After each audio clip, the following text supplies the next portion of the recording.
Hi, this is the Price Action Analyst. Welcome to my channel. I think this is the first review I've done on Binance. Now, again, I'm not an expert in the crypto fundamental space, but I do use Binance for exchanging coins because if you exchange it through a wallet, it's very expensive. So I go to Binance to exchange coins, and I mean, when you look at all the the depth, whenever you're exchanging coin, when you look at the market depth. Now I'm assuming that market depth is all within Binance. I don't know if it's reading some outside thing, but assuming that's all like controlled by Binance, it has very big usability as far as I can see. So I've heard about some other exchanges, but I don't know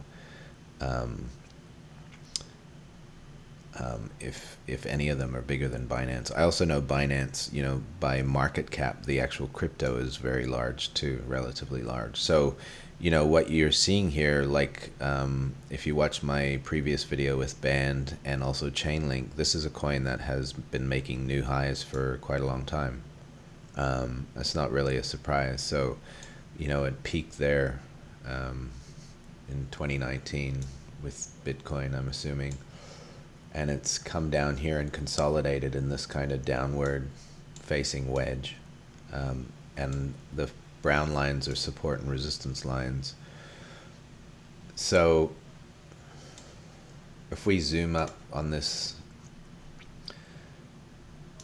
wedge, you'll see price kind of oscillates between, washing support, resistance, support, resistance, washing these highs, washing the lows.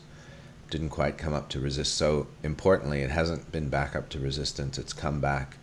It's possibly washed that support level, come very close to doing it. You've had a little bit of strength, but not much weakness, and then you've had a big pop off that support. And again, the expectation short term is for it to cycle back up to resistance, which it hasn't done yet. And so if we frame up this price action, you'll see that very short term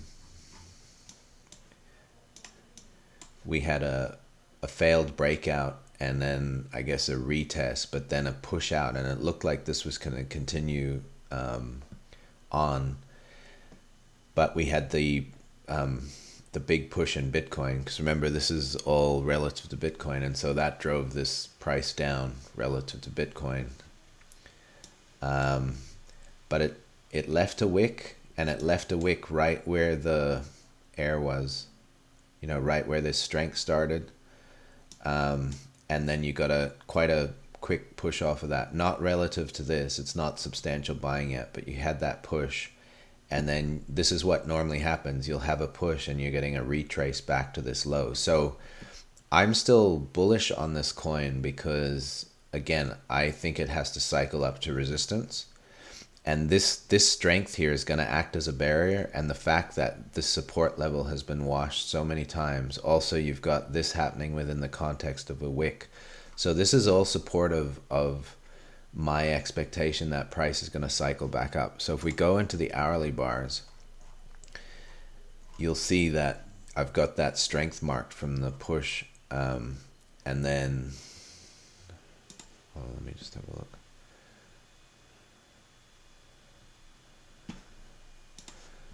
I'm just wondering where the trend line is, if it's going to show up on here. No, it's not. Okay, that's okay. So, the trend line is going through here somewhere. And so, the retest was off the trend line and then a push up, and it's coming back inside.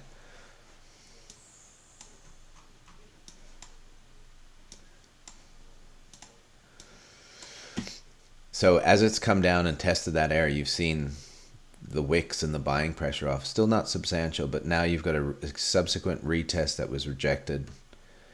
And then another retest. Now that's substantial buying strength. But this is all happening in a trend. And the downtrend has stronger momentum than this uptrend, and so prices come outside of that. But again, I'm still bullish. The way I would play this is I'm looking to get long here. So price is gonna do. My expectation is to see buying pressure in between these peaks, like halfway between this peak and this peak, or a wash of this pivot, which, you know, even if it comes down and tests that air there.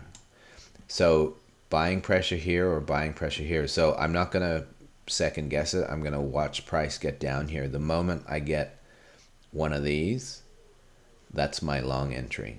So that's how I structure trading.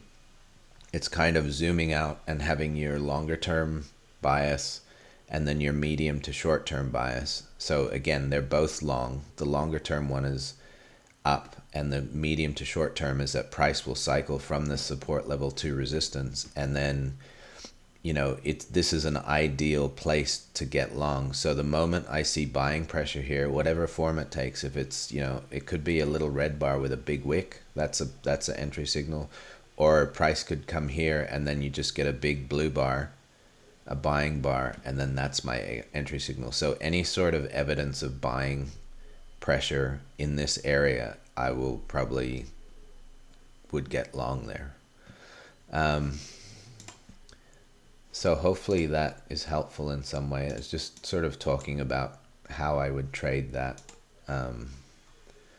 scenario, like how I frame up price action and how I trade it, and then where I'm looking for an entry and what has to happen for me to take that entry. So hopefully that's helpful. Please like the video, please subscribe to the channel, and if you want nightly real-time updates, please consider subscribing to my service and supporting my work. It would be very much appreciated, and from the feedback I'm getting, there's a good chance that it's going to help you in some way. Thanks very much.